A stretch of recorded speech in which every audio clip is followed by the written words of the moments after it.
Carlos Eduardo meteu o pé direito, levanta na área, subiu de cabeça, é gol! Gol!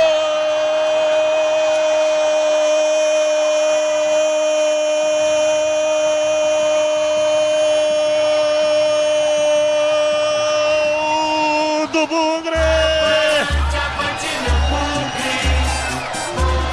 Na marca de 6 minutos passados, soltou o primeiro tempo.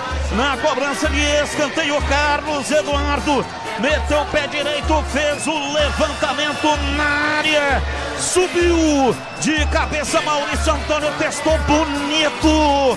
Ela ganhou força e bateu no fundo do gol e fez. A bola gosta de rede, é de rede que a bola gosta. Dali Bugre, dali Guarani, dali Bugre, dali Guarani. Pancada de cabeça para estufar a rede.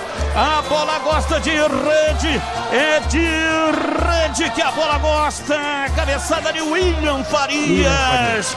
William Farias, William Farias, William Farias, William Farias, William Farias, William Farias, camisa 3.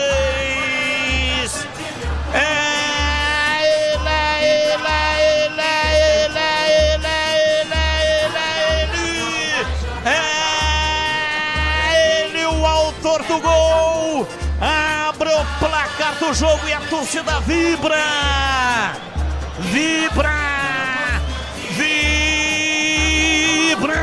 Da pele até o osso, e o detalhe do gol é seu Breno Beretta. O detalhe pro posicionamento do William Farias. Ele já tinha feito um gol aqui no Brinco da mesma maneira, diante do Santa Cruz, no primeiro pau, dentro da pequena área. Só que foi no gol de entrada que ele fez diante do Santa Cruz. E agora, no gol do placar eletrônico, uma assistência perfeita na cobrança de escanteio do Carlos Eduardo. Colocou como se fosse com as mãos na cabeça do William Farias, que está especialista em colocar a bola para dentro. Ele cabeceou forte no primeiro pau e nada pôde fazer o goleiro Renan. Abre o placar o William Farias para o Guarani. Agora o Guarani tem 1, Amazonas nada, Batista. KTO.bet